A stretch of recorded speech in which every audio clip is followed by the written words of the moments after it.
give you all the inside scoops. And if you want to stick around afterwards, we do kind of an extra innings that's not broadcast, it's not recorded.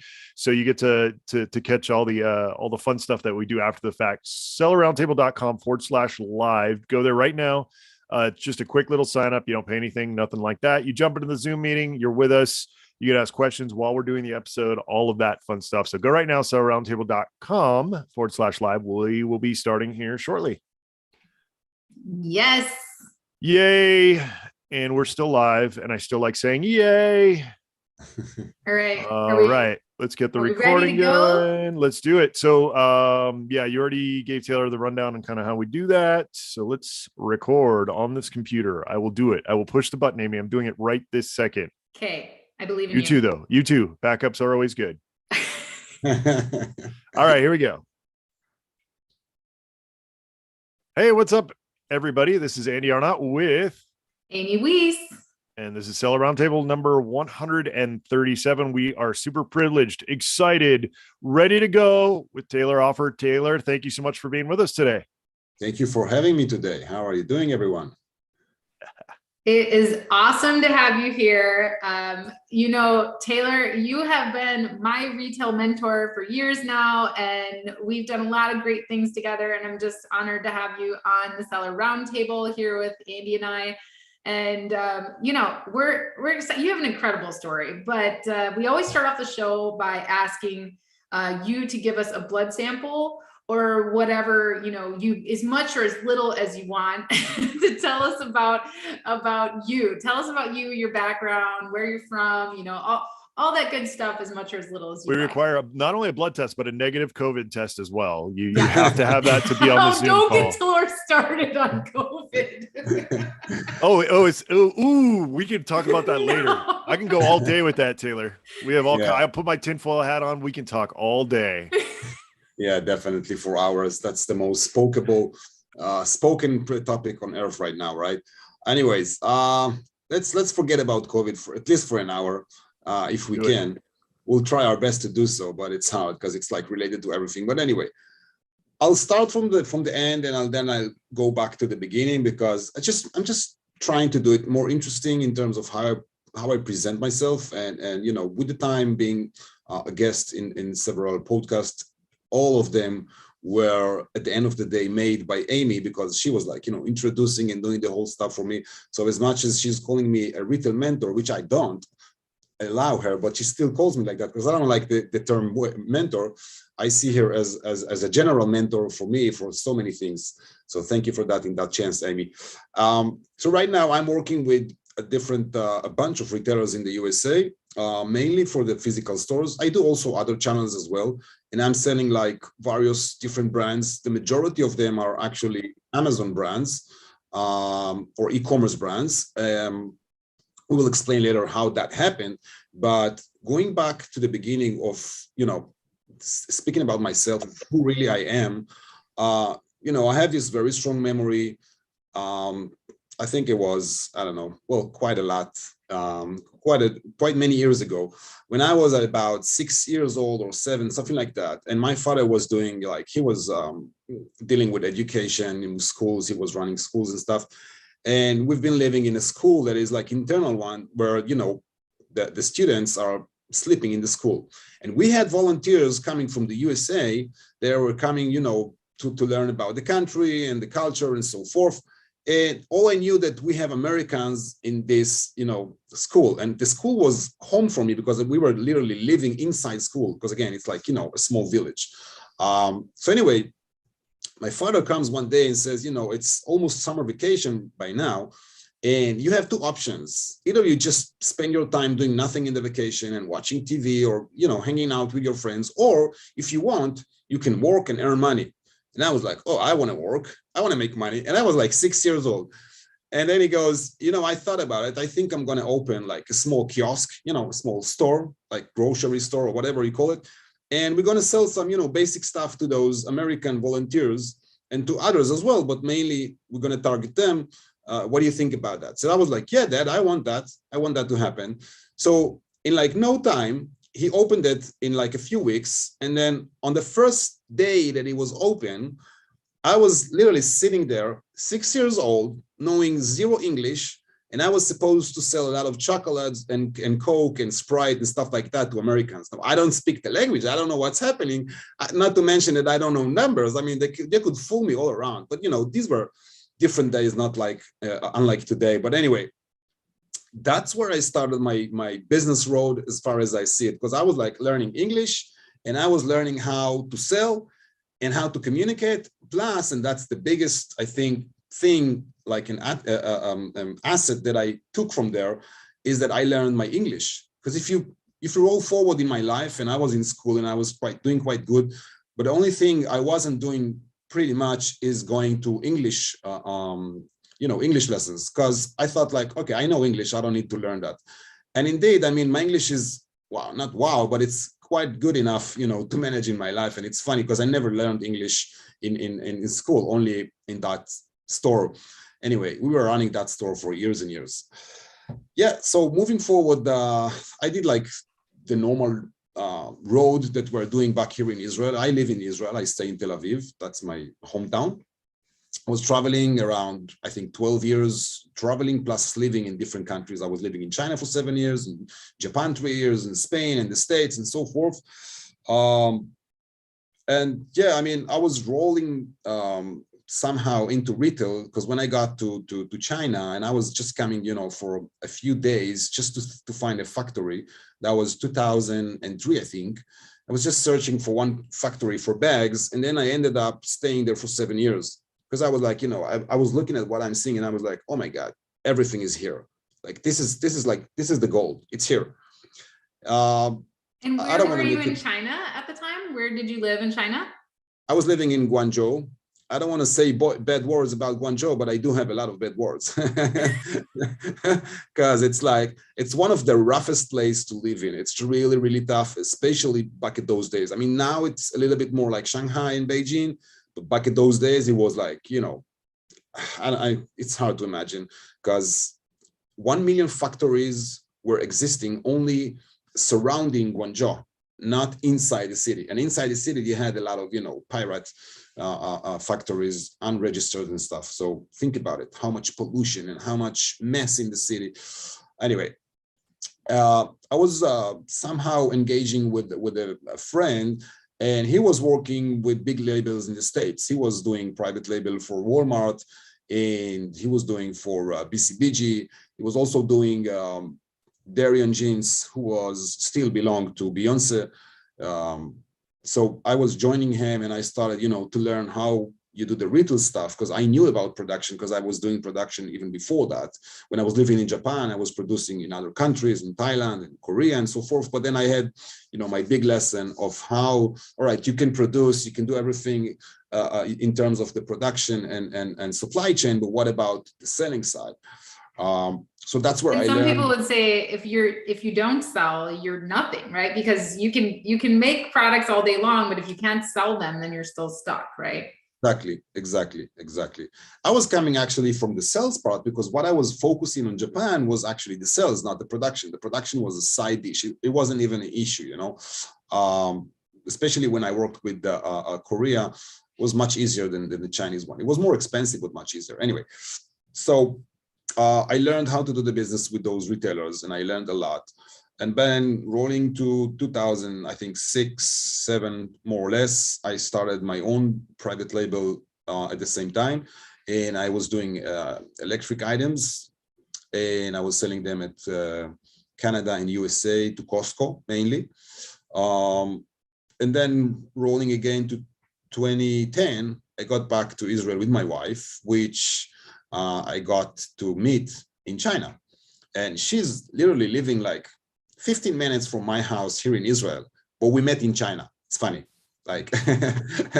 So anyway, I just a side note, I offered her a week after we met.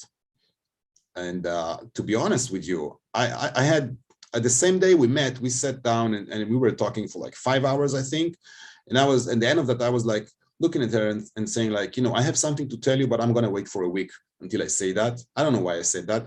But anyway, a week later, I proposed her, and yeah, so Anyway, we got The married. rest is history. A month after that, we were married in Israel. Anyway, I got back to Israel and I thought, I'm going to travel obviously back and forth to the States and to China because of my business and everything. And then I started to build a few other brands. And during those about 6-7 years between 2010 and 2017, I worked with approximately, I guess, 50 to 70 different retailers in the States, more or less. We're talking about Macy's and Target and Costco and obviously Walmart a little bit. I don't like Walmart that much, but anyway, Nordstrom, Neiman Marcus, you name it. CVS, so anyway, you're a CVS vendor. Right. Staples, That happened. Office Max. Right. I've seen your invoices. Right. I can probably name. I cannot mention all of them, but right, yeah, definitely. And your retail invoices make our Amazon sales look sad. No, come on. I'm jealous at you guys. I mean, you did the right step, obviously, but then I was looking at those Amazon things and e-commerce things when they all started back at I think 2008. And I even had a dinner and I had a good relationship with the madeinchina.com owner.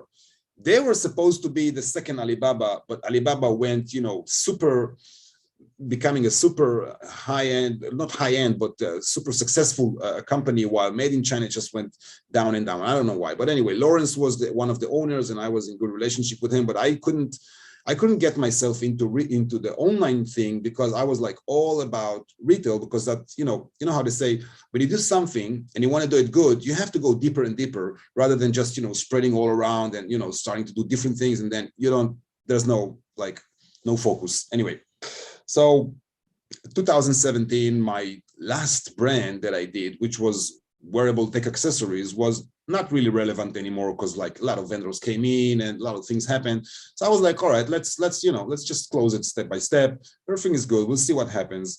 And I really was wondering what's going to happen next, because I have all these connections with the retailers and I want to use them, but I don't really want to produce because I also got tired from China.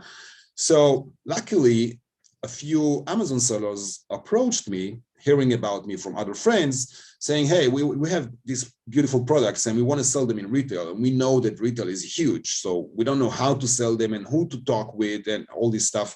You have any idea about that? So I was like, yeah, mate, sure, why not? So I started to realize that there's a lot of potential with online sellers, because when I was doing what I was doing and they were doing, their own online platforms, it doesn't matter, Amazon or Shopify, whatever it is, they were learning the same thing that I was learning about supply chain. They know how to handle the Chinese. They know how to do branding, at least basic one. They know how to pack a product. They know how to differ it from what is in the market. They know the language. It was the same language that I was speaking, and I had no one to talk with that language until all the Amazon seller came.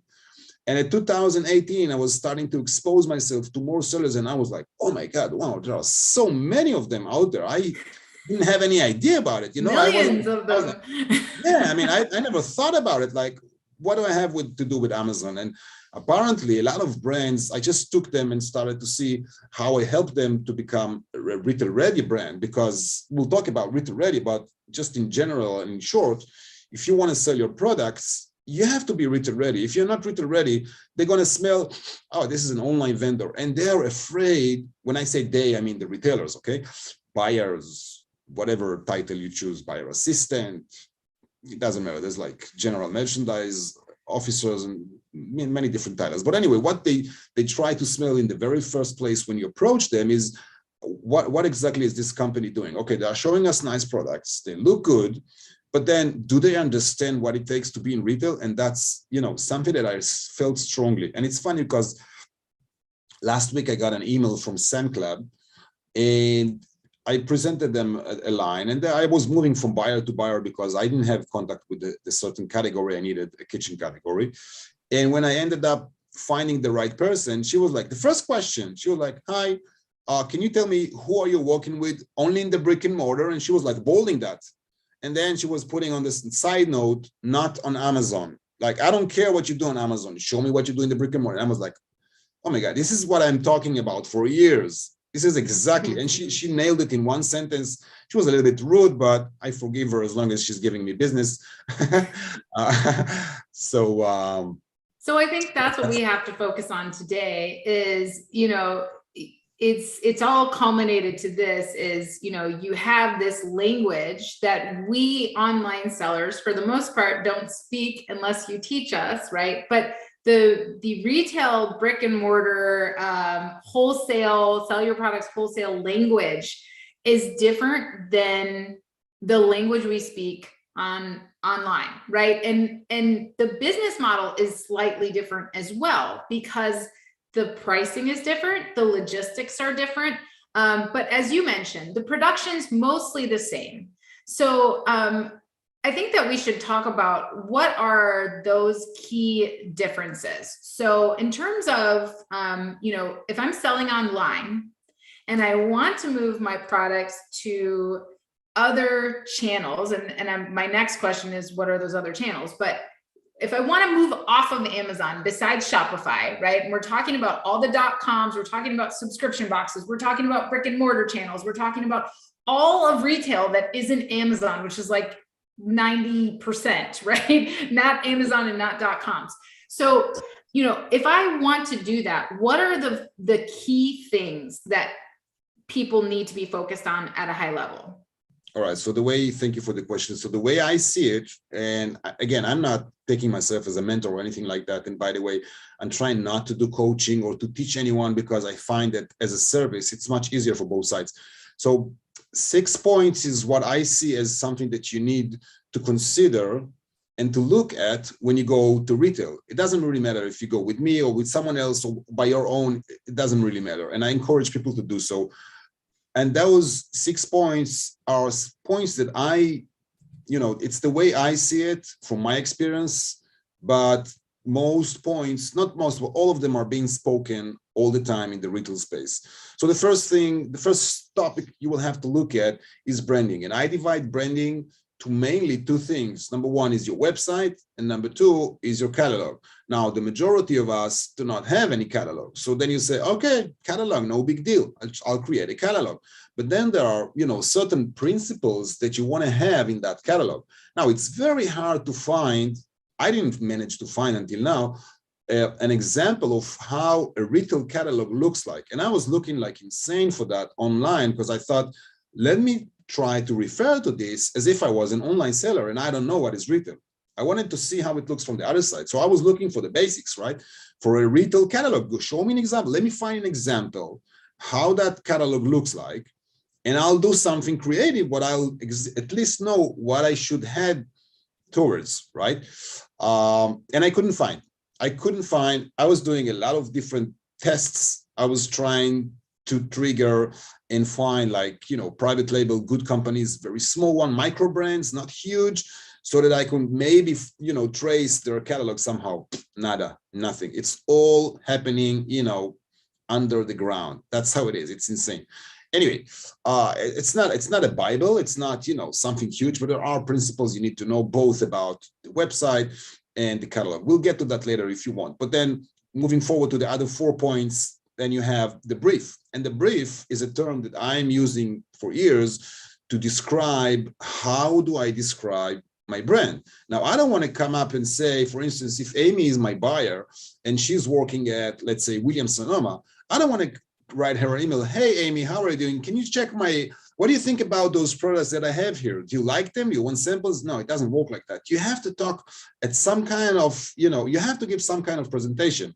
And you want to give it not about, you know, not about the products. You want to give it about the brand. You want to explain in a very short sentence that this is a brand, like a micro brand, rather than just another company selling products, importing and selling, okay? And we all know the difference. The difference is branding. The difference is, you know, the mindset. The difference is that you don't buy from the Chinese companies, factories, whatever, a product and wrap it in a shrink and just put it on your warehouse in the States. You're doing something different. That's why we have this amazing term that I love called rise of the micro brands, because most of the people who's selling on Amazon or online in general are actually part of the rise of the micro brands. So yeah, the brief is another thing. Number 4, we have to look at the packaging. When you walk into a store, it doesn't really matter what store, Bloomingdale or Urban Outfitter, you look at the product. Some of them are naked on the shelf, that's right. But most of them, in most cases, they're going to be packed in a package. Now, if you're selling online and you have whatever poly bag in your warehouse for your product, it's fine because nobody knows and nobody cares. As long as they get the product, when they get it, they already know what they're getting. That's what I'm saying. Well, when you walk into the store and you look at the product, and if you see a box like that, normally you wouldn't know what's inside, right? If there's no picture of the product here, for instance, you wouldn't know what it is. And even if there is a picture, it has to be a very certain picture for a person to understand in a second what is inside. So the thing is, most Amazon sellers just have like a brown box or a white box, or it's not something that you could just put on the shelf. And a lot of times it's meant just to protect the product in shipping. And so that is a big consideration, right? Right, exactly. So that's the packaging part. Again, we can go into details, but I want to go through the 6 points in general for the time being. And the other 2 points are actually kind of going together. So number 5, I'm sorry, is the research. Like if I look at the product that I want to sell, at the brand, okay, and I'm seeing your brand, Isaac, Jessica, Scott, Carmel, Christine, Vladimir, I'm looking at your brand and I'm thinking, okay, I want to sell it. I know that it's good for retail. Now, how do I know what's happening in the retail space before I start selling it? I have to make a research. Now I have to know who's my competitors. That's number 1. And number 2, I want to know the competitors from the offline physical stores area, not from the online, because these are 2 different platforms. I mean, yeah, when TJ Maxx is buying goods, they are buying it in one purchasing team for both online and offline. But they are kind of unique because if you look at Macy's, they have separated teams for the online and offline. And same goes for most of the retailers. They're trying to separate. I mean, they do buy for both platforms the same products, but not exactly. There are, difference. So that's the research we're looking for. We want to know what is our competitor are doing in the offline side. And that goes to the 6th point, which is the last one, which is pricing.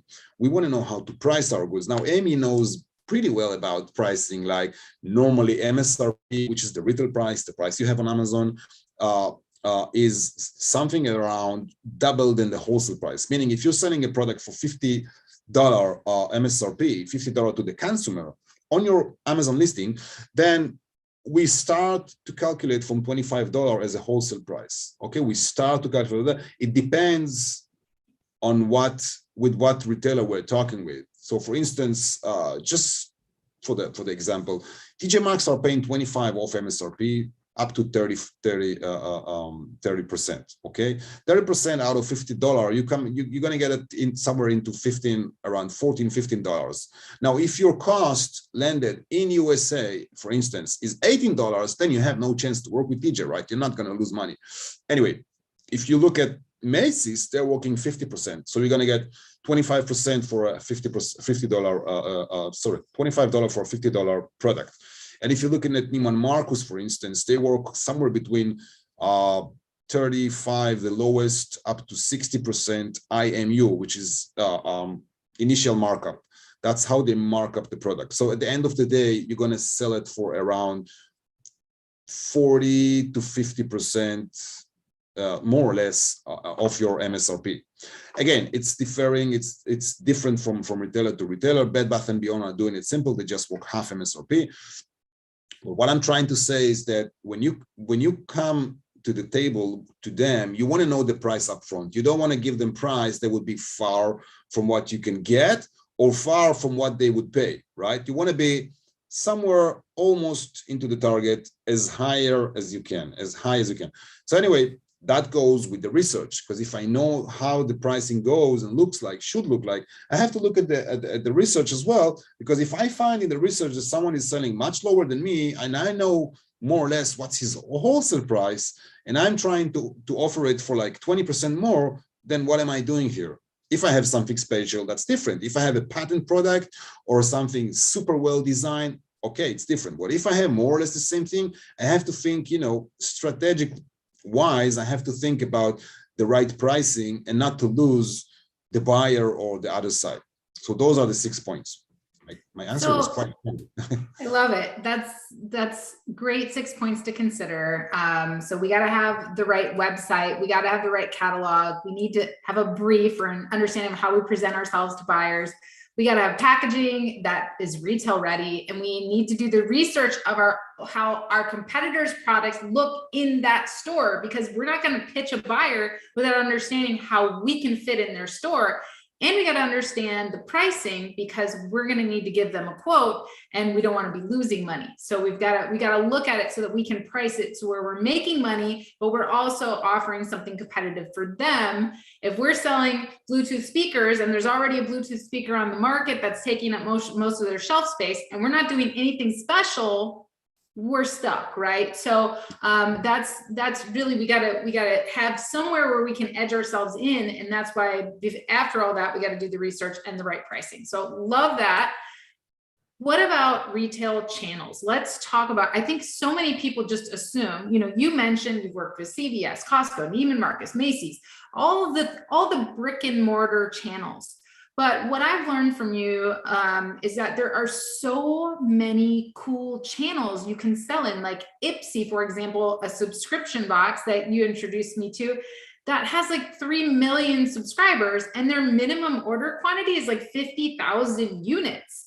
I don't think that people even realize what this could do for their brand. Imagine getting an order, and I've seen, like I said, I've seen your invoices. So imagine getting an order of over $100,000 that comes straight from your supplier or comes straight from your warehouse in the US if you're working with a smaller retailer. It's really good. But let's talk about all the different channels. What are some of your favorite channels to sell in? Okay, so yes, as you just explained, like subscription box is a channel, and it's a huge channel. We have to keep in mind that the retail space in general, all of those special channels or normal channels, whatever you call them, apart from the online, there are more than 80% of the market, the retail market in the States, in the USA. Okay, and I'm looking only in the USA because obviously that's my market. And it's huge, because if you're selling, to 10-15% of the market and you're doing good, what would happen if you multiply that by 6, 7, 8? All right. So anyway, yes, subscription boxes are something very good because they have subscribers. And for those who are not sure what is subscription box, it's just companies that are sending monthly or dual weekly a box of gifts inside a box to like hundreds and thousands and millions of subscribers. Okay, on the top of them you have Ipsy and you have All True and you have Glossy Box, and literally I'm working with the top 5 or 6, I think, and what they do is they have those subscribers and they're selling them gifts, and that is based off demographic. Like, it's not just, if you, Amy, would be signed to, let's say, Ipsy, and they would think that you are, I don't know, at that age, at that gender, at that, certain type of person, they would send you the wrong stuff. So they're doing their homework and they know exactly how to catch what you like. So there's a whole scene about it. And if you open YouTube and you click unboxing, subscription, only those 2 terms, you would see tons of millions of videos with billions of views, because it's a big thing in the States, at least. And I'm seeing that it's coming up in other countries as well. I just had this email. I just was looking at it as you spoke about quantities. I can show screen just to give you a quick idea. This is an email from Lindsay. She's from All True. It's a very nice subscription box. She's describing what's happening on 2022. This is from January 3rd. It's from yesterday. Partner opportunity. So they have between 20,000 to 100,000 units as a one opportunity, and then they have the deliveries, whatever, in 2-3 months. You don't have to deliver it tomorrow. Obviously, they give you time to prepare, to produce whatever you need, budget and everything, how it works. Again, they give you, like, typically they would give you 1 PO for one date, and they divide it like as a blanket order for 6, 7, or sometimes even 8 different dates. But at the end of the day, again, it's between 20,000 and 100,000 units, typically with this company. With other companies, it's even more. I've seen much more than that in terms of quantities, but that's one channel. Another channel is the .com. Like if you look at the top 10 .com channels in the States, obviously you're selling in the number one, Amazon.com, but then you have Walmart, which again, Walmart is not my field. I have to say that. I mean, there's a lot of, very talented people who's doing specifically with Walmart. I'm not the address for that. I can work without Walmart online. It's not a problem for me because I know the offline buyers, but that's not something that I well, and on Walmart.com, it's just like Amazon. It's third-party fulfillment, where your other .coms like Lowe's.com, HomeDepot.com, a lot of those channels, Macy's.com, you're selling your products wholesale to a buyer. They're still doing the old-fashioned, well, I don't want to say old-fashioned, but the traditional brick and mortar side of things for the most part. And some of them are moving over. I know like recently Home Depot and Lowe's moved to that third-party fulfillment as well. But for the most part, the top 50 retailers in the US, top 50 brick and mortar retailers also have websites. Right. And they buy and they ship exactly as you mentioned. And again, yes, Home Depot is now doing the third-party seller thing, and also Macy's, they also have that thing. TJ Maxx, no, TJ Maxx, Marshalls, Home Goods. I think even Tuesday Morning, I don't recall for sure, but most of these, low end, I would say low end price or discounters, they would not do that. They would just buy from you and sell it on their own channel, the .com and the offline as well. So this is like another block. Another thing you have is like media and TV. I'm saying media because there's different opportunities in the market, but if I focus on the TV, which is the main thing, there are TV segments, and I'm not talking about, those channels where they sell you 24/7 products. I'm talking about different stuff. For instance, there's a show, and Amy know about that show because I'm talking about it a lot because I've been doing fun with them. There's a show called Good Morning America in ABC channel in the States, quite known by Tori Johnson. I happen to know her assistant. We're in a good relationship, so I'm showing her products from time to time. And inside this show, which is, I think it's going to somewhere around the crowd, is something around 150 to 170 million in the States, which is quite, huge in terms of how many people are going to see your products. And anyway, in that Good Morning America, there's like a segment called Deals and Steals. There's another segment called The View, and there's a third one, I don't recall the name. But anyway, showing your products in those segments is gonna bring you crazy traffic, and you're gonna sell products in like crazy numbers in no time. Okay, and like, QVC as well, right? It's another, you have QVC, so you have kind of like TV selling. Right. QVC, HSN, there's a lot of them, but I'm just talking about those that I constantly work with.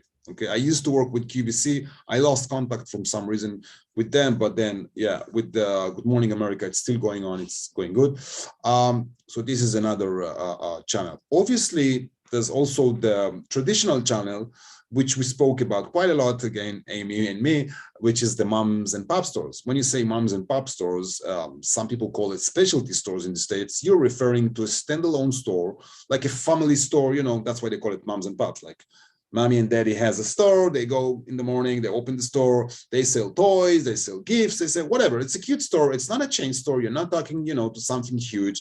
But the good thing about those stores that if you collect whatever, 100, 200, 300, 400 of them, and each and one of them is ordering typically between $500 to $3,000 a month, because that's normally what, they can scale with, then you have a nice business with them. And the good thing about them is that they have different payment terms.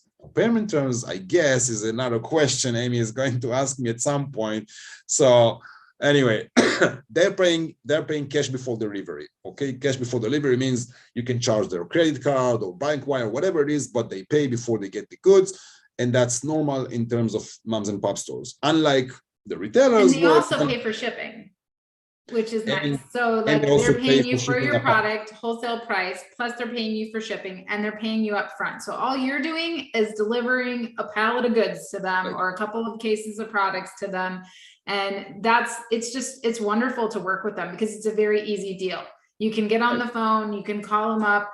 Hey, I've got a great product for you. Send them a catalog, get an order that same day, ship it out, and they pay for shipping. So it's a great versus like a big box retailer where there's a different payment terms. There's sometimes you have to wait for that payment. Sometimes there's different contracts. Everything's negotiable, as I've learned from Talor. But no matter what, I mean, I looked just in my region, in the South region, for pet stores and stores that sell, independent retailers that sell pet supplies, and there was over 10,000 just in my region. So if I cast a net just for 10% of those stores, right, that's a significant income. If I can, multiply, like you said, you have yourself a nice little business if you're supplying a few of these stores on a regular basis. So I love that. Okay, so we've got subscription boxes, we've got other .coms, we've got mom and pops, and then of course we have chains and big box, right? Right. Anything else you want to say about channels before? I mean, there are more channels, but I just try to focus on the interesting one. There's also flash sites that you can do nice business with, and some other, local wholesalers. And it depends what you're selling, because I'm seeing people distributors, right? Distributors. Yeah, I know. Funny, sorry. I'm starting. I started to sell a brand which is like, selling quite basic stuff, shampoo and stuff like that for the shower and face treatment and stuff. And all of a sudden, I don't know from where, someone from my team came up with selling to Harrods. And I was like, what do I have to do with Harrods? They don't buy such things. But it turned out that they do. Okay. So you have to think, what I do think that is trying to encourage people to think wider. Don't just think about, only Amazon or only retail or only both or whatever it is. Open your mind. There's so many different businesses that might be good for your product. Sometimes you even miss that. You don't even think about it.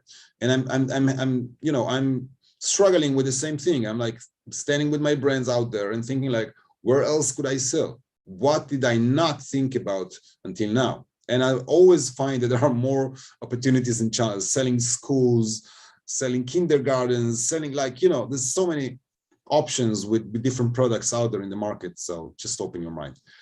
Love that. Okay. So you just mentioned you were selling shampoos. And right. I think a lot of people have the misconception that their product has to be special and it has to be patented and it has to be different to sell to retail. And that was the number one thing that I learned from you that shocked me, is that you can have the most basic product ever, because every retail store needs stuff for their, so as long as you fit into that store. But let's talk about what makes a good product for retail. What's a good product? What's a bad product? How should people look at their products when they're analyzing them for retail opportunities? Right. So I have a good example for that before we go to the basics. I had someone approaching me with ceramic knives. Now, we all know knives. There's so many knives out there. What's so special? So ceramic knife apparently is a little bit different from the others, although it exists. But going down to this niche, I understood quite fast that this is something that is, with a huge potential in the market, because it's ceramic. Those ceramic knives, they cut much easier and much faster. I didn't know that. I've never used that kind of knife until I met the guy, and he was literally giving me samples, like try it at home and see it, which was amazing. So I found that, it has an amazing market. So sometimes you look at your own products and say, no, it's nothing special here. No, don't think like that. But then there are principles. I have to say that, like, first of all, as more SKUs as you have, is better. That's for sure. If you're coming up with like 5, 6, 4, 7 SKUs, it's going to be hard unless you have something special at them. Now, something special doesn't have to be patent. It doesn't have to be a product that nobody has seen before. It could be the same very box that everybody else has with the same product inside, but then you have something special about the branding with crazy colors or with super boring colors, something different, something that the market has yet to see. Okay.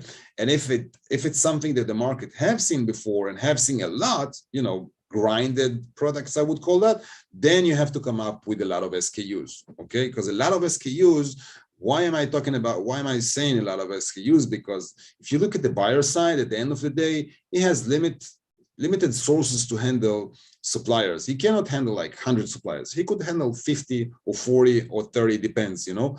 So then if one supplier come up and gives him the solution for like 30, 40, 20 different SKUs, that's very good for them, rather than taking 3 different or 4 different suppliers for 5 SKUs each, right?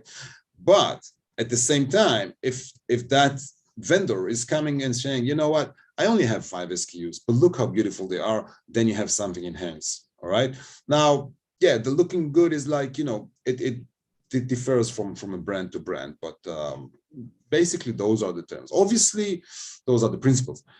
Obviously, if you have patent or patent pending on your product, then you have, you know, something that is easier to move in terms of not having something too spatial in terms of the design or branding, and at the same time not having too many SKUs. That would be fine as long as you have, you know, again, patent or something like that. Got it. So the bottom line is we don't have to have a unique patented product to sell to retailers. Quite the opposite. Right. We just need to have something that fits, and we need to have margin. That's the other big problem that you and I have seen when we have a retail review service where we kind of review people's products and whether or not they're retail ready. And you guys can take advantage of that. You can go to amazingathome.com/retail and you can look at that and just fill out our form, and we'll look at your product and tell you if you're retail ready. But the biggest thing that we see is that they're either not ready for packaging and branding because there isn't anything special that's going to stick out on a retail shelf, or we see that they might not have enough margin because a lot of people are selling with just like, you know, they're sourcing it for, you know, half of what they're sourcing it for wholesale prices. And they're, you know, that's really hard to be able to have enough margin to set something up. So love that. Okay. My last question before I turn you over to my podcast co-host, Andy over here, is finding and talking to buyers. I think that's one of the biggest things that people are struggling with, because they're like, okay, I just fill out this online form? How do I get to the Lowe's buyer? I want my tool in Lowe's. How do I talk to the, you know, the Home Depot person, or how do I find a buyer and talk to them? Right. So, I mean, one of the main things that I'm saying all the time, do not waste your time on online forums. They don't go anywhere. Just trust me on that. I know what I'm saying. I don't want to sound, you know, whatever, but it is what it is. Do not waste your time filling that. I've seen people filling that again and again with no results. I filled those forms myself just to make sure that I'm not wrong when I say do not do it. Okay. I wanted to make sure that I'm not doing any mistake. I don't want to mislead anyone about anything. Don't do it. I have an internal information from some retailers that those forms are going nowhere. If they would, you know, go to the FTP server and they could find it there, but I mean, what a buyer would go to the FTP server when he has 600 emails waiting for him on his inbox, right? Anyway, that's about the online forms. How do you get to them? I mean, LinkedIn is a good tool, is a great tool. I think that LinkedIn in general is like, it's heaven. It's really a heaven, but you have to spend a lot of time in order to put your hands on the right person and to get him to be responsive and to get his email and eventually to get him to see your samples and order and everything. It's not something that you do in a day. It's quite, you know, how would I define that? It's quite hard. Okay, just quite hard. So LinkedIn is one option. Another option is, yeah, obviously research in the internet of different, you know, different functions of people in the market. I know it sounds strange, but small retailers sometimes put their own emails on their website. It's very rare. It doesn't happen a lot, but there are small retailers that does it. You know, when I say small retailers, I'm talking about 10, 20, maximum 30 different stores. Okay. Normally, they wouldn't do that. You wouldn't be able to find online SEM Club emails or whatever, you know, Free People, West LM or whatever. But yeah, I mean, most of my contacts are based on, you know, history, because I was moving from thing to thing. Like if I knew people in Macy's, then I was pulling, you know, pushing it to get some more contacts there. When they left Macy's and they went to Nordstrom, I went together with them to Nordstrom. So we stayed in touch. That's how I built my contacts. and there are quite a lot of them out there. And then there are, other tools, external tools, but yeah, I mean, it's not an easy thing. There's no magic in that. Yeah, Taylor, I think LinkedIn is a huge, it's super undervalued in terms of getting great connections, especially in the retail world. One of the things you were talking about, it can be difficult, but if you put us, take a couple hours, write a quick system for a VA from the Philippines, and give them your login info, they can go out and touch a lot of people in terms of, say, like you said, Costco, right, is one of your target retail destinations, right? Then you would go on and use LinkedIn search to find people in those job titles that would most affect your ability to get there, to get attention there, and connect with them, and then just start messaging them. 90% will probably not reply, but you might get one or two and at least get a foot in the door. So I think that's a really good technique, and it doesn't work, not only for retail, but like any type of business. Like I said, I've been booted off of Facebook multiple times, and whenever that happens, I end up going super deep into LinkedIn. And I keep saying I was glad that that's happened, because now I've built like a massive following on LinkedIn, tons of great connections there. Really, the people that you're meeting on LinkedIn are people who are in business, right? They're not just like tire kickers on Facebook who are like, oh yeah, I'm interested in Amazon or retail, I'm going to kick the tires. Oh, I sourced this one product, it was a failure, and I moved on. The people on LinkedIn are established, right? They've been doing it, or at least they're more serious in getting things done. So I think that's an awesome tip there. So I want to pivot a little bit to, on the more professional side of things. You were talking a little bit about like branding and packaging and things like that, but I think that that's an afterthought, right? When somebody's starting, especially if they started on the online world and they want to transition into retail, packaging on Amazon is usually pretty basic, and not very exciting. So do you suggest that people should try to start out with some really great packaging, and branding, or do you think you should prove the concept, on the other channels, and once you prove that concept, then maybe go into new iterations on packaging and branding? So I think, here's what I think. I mean, if you're already having a brown or whatever blank box for Amazon, why don't you brand it? Why don't you do it something, better? And if you're already doing it better and becoming like, day by day, becoming a better brand, or more, micro real brand, then you should also keep in mind that you're going to have retail at some point, either tomorrow or yesterday or in a year, it doesn't matter. But thinking about that, you might want to think, okay, is my product something that is going to be on the shelf, or is going to be hanged, or is going to be stacked, or how is it going to be presented? And if it is hanged, then you would want to, create an option at least for JHook, so that they can, at the end of the day, being hooked, or if it's not, then you would want to think about what attributes you want to show on the box, on the outer packaging and everything.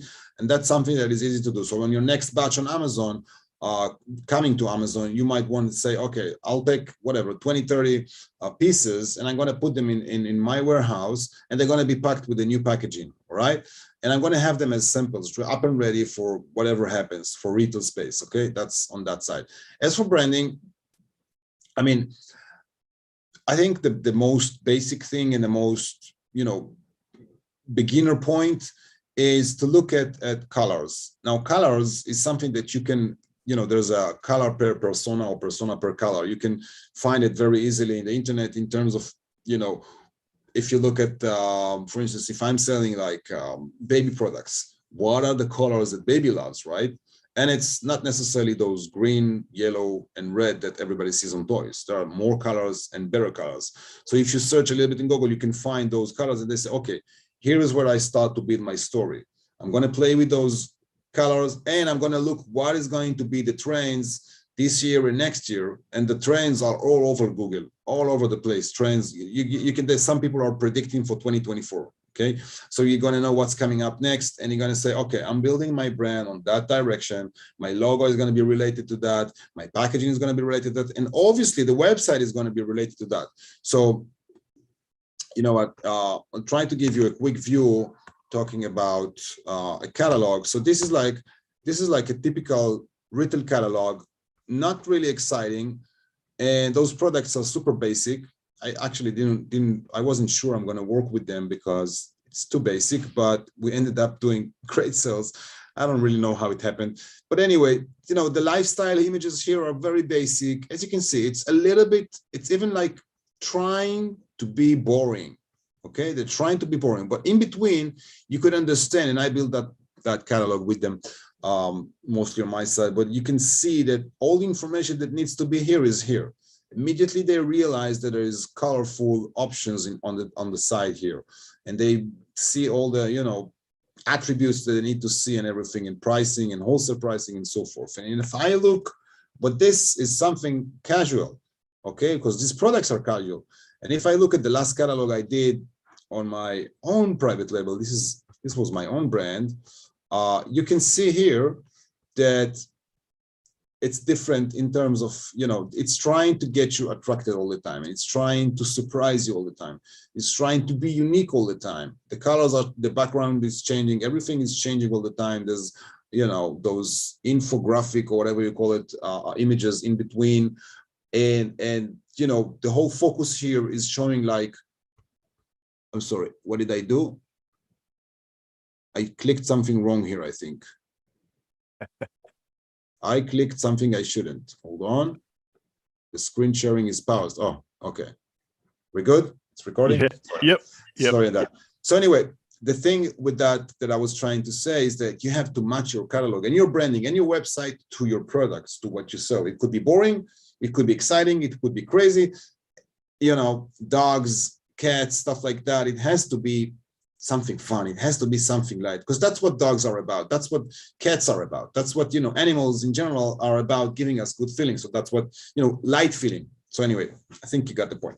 Yeah, no, I love that. And some of the other things that, you know, people might want to look into when they're coming up with those kinds of things are industry leaders, right? You know, if you're in the technology space, maybe looking at Tesla, or, you know, looking at people in the industry that are kind of leading on the bleeding edge of design and branding, and those, get some great inspiration from them.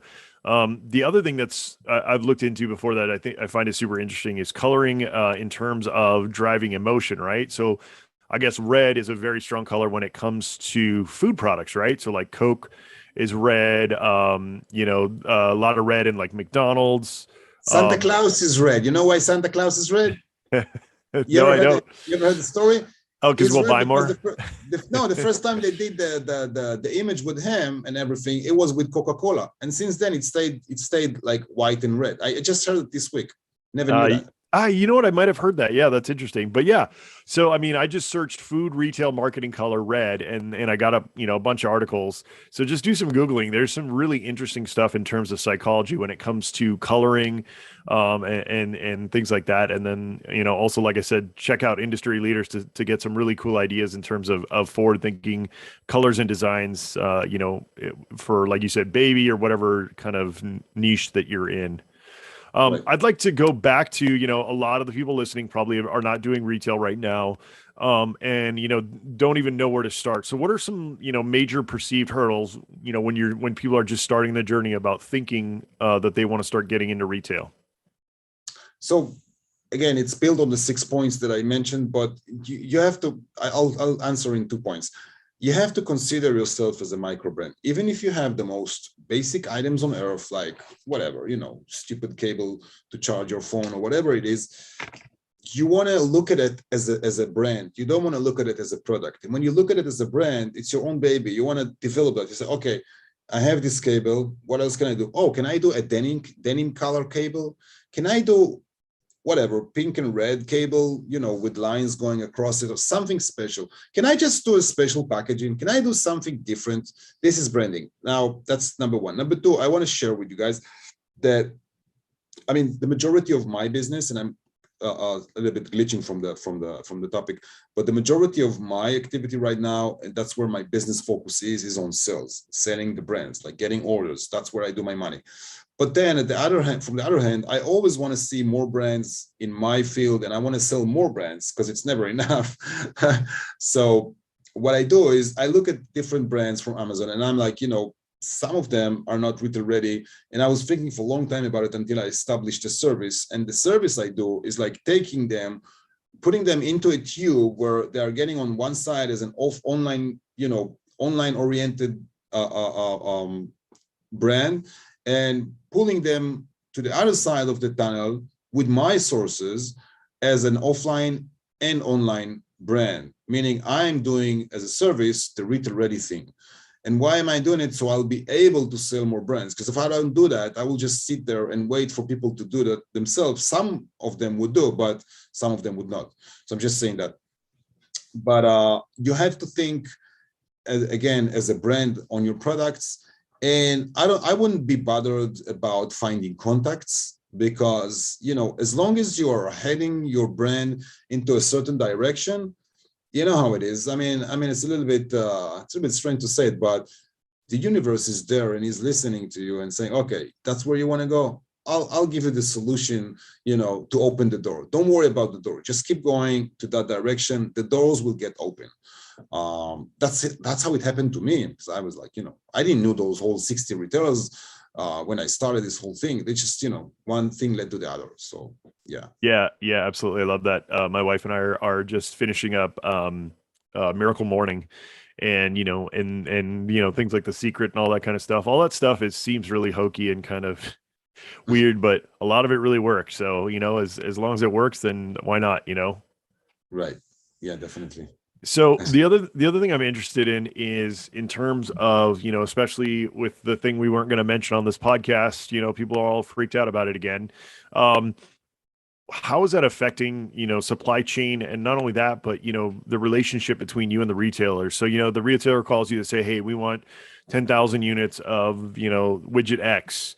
And you say, okay, well, I'll get on that. You call your supplier. They say, oh yeah, it's going to be 3 months.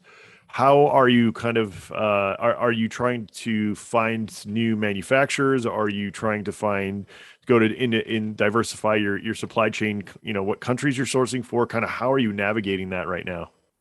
Okay, so I wanted to run away from production sites, so I'm not dealing with that. And I think there's so many information, at least that I know, that Amy could give everyone about suppliers.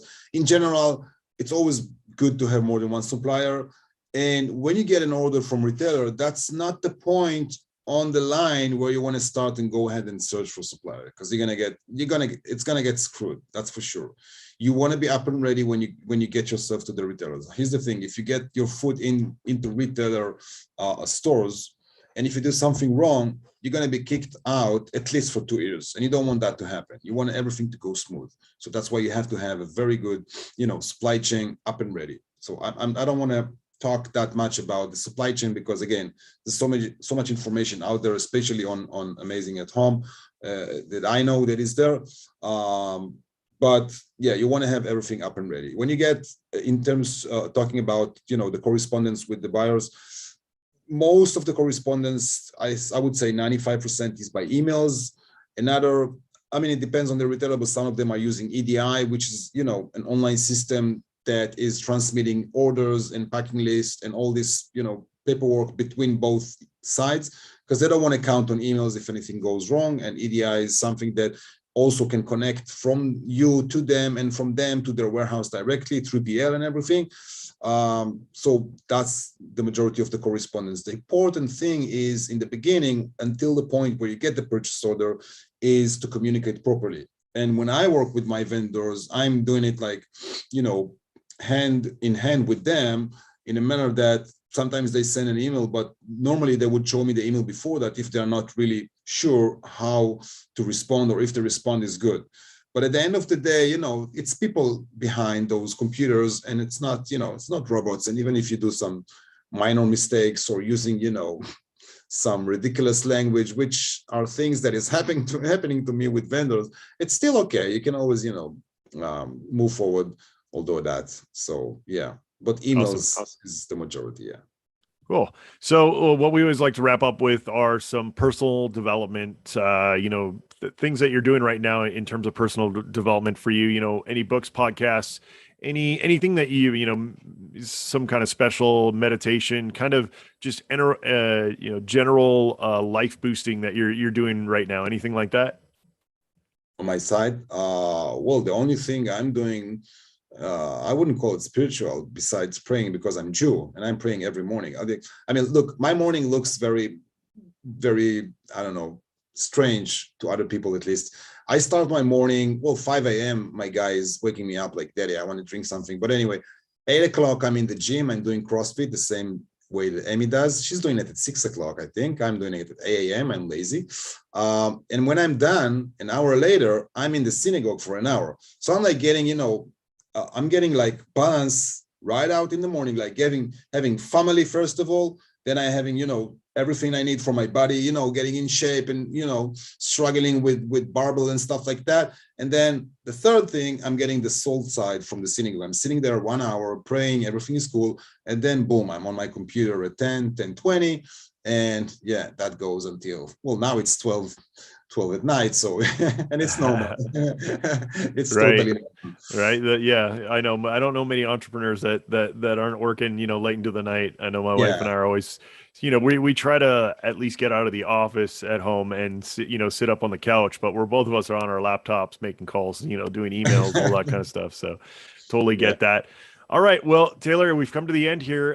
It's been awesome having you. Thank you so much. Let people know how they can get a hold of you. Well, there's my website, retail-empire.com. If you look at the website, and I think Amy, I believe she have the link, but there's a retail ready service on the left side. If you want me to look at your brand and tell you what I think, if it's if there's any opportunity and start to communicate with me, or there's also the contact page on my site that you can contact me in so many different ways. Very easy. I have a US number, an Israeli number, WhatsApp, Telegram, you name it, even Twitter. Wait, there's still people on Twitter? You haven't been banned yet? Well, I haven't been banned yet, but I'm afraid to be so. So that's why I had get R, whatever the name of that is. Getter. R? Yeah, Getter. Getter. Yeah. Right. I don't know. There's so many these days. It's like a new one every day. That's it's hard to keep up. It sounds like TikTok is the only one that you can get on and kind of get away with just about anything, right? I guess so. I don't have TikTok. Weird, but I don't. It's one of those ones where I guess I'm getting too old to like understand it, right? I'm like, I don't quite get it. So that's when you're getting old. Yeah, exactly. Hey Taylor, thank you so much for being on. Really appreciate having you. And we'll have to have you on again. I know that we could have kept going here because there's so much to talk about there. So really appreciate it.